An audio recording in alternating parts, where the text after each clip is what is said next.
Here's an important quote from page 97 from Eisner. Quote, "The society was viewed as the consumer of the school's products. The children were the raw material to be processed according to specifications laid down by the consumer, and the teachers were the workers who were to be overseen by supervisors. All of this was to take place under a superintendent," end quote. Now, to an untrained person who may have experienced education, that might sound fine. Like, yeah, that makes sense. It's just like an assembly line. But Eisner points out that the way steel reacts to pressure being applied to it is going to be very different than the way a student reacts to pressure being applied to them. The steel, you can usually predict if the machines are effectively tuned, that it's going to create the same exact outcome. But Eisner points out, quote, "Children are far from inert, so are teachers. They respond differently to the same stimuli because how the stimuli are perceived, indeed, whether they are in fact stimulant, depends as much on the characteristics of the student as it does on the objective characteristics of the stimuli themselves," end quote. It's a really important quote to kind of unpack. So think about like what you went into. If you are a computer science educator, what made you interested in computer science? And why did you go into this field as opposed to teaching another one?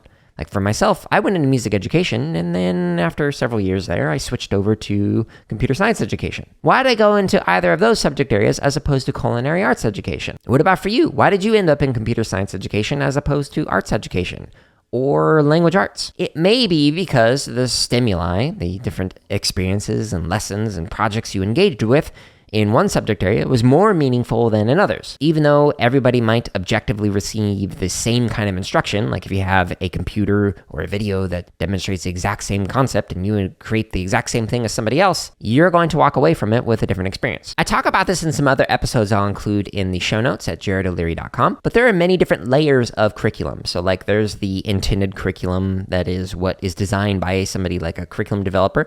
There is what is taught, the taught curriculum, that is how the teacher teaches that, because it's often very different. As a former curriculum developer and classroom teacher, I'm very aware of that. But then there's also what is embodied or experienced by the students. And then there's like what is understood. There's like the null curriculum. Like there's many different layers of curriculum.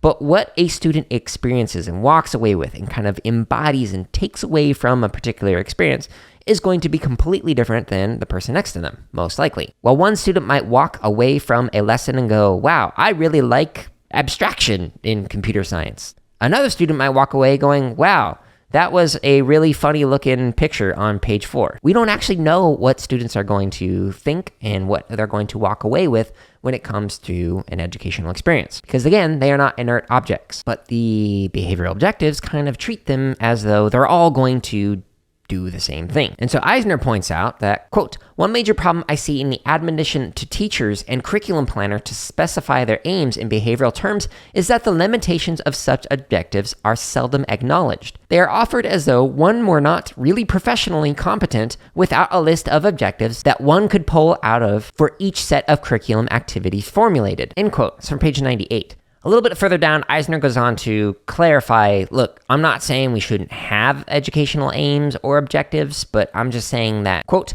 "One should not feel compelled to abandon educational aims that cannot be reduced to measurable forms of predicted performance," end quote. And that right there is kind of like the main crux of this particular chapter and goes against what a lot of people discuss when it comes to education, except for people on this particular podcast, because I like to unpack papers and interview guests who do talk about interest-based learning that might not have anything to do with a very specific and generalizable learning outcome that is going to be applied to all students.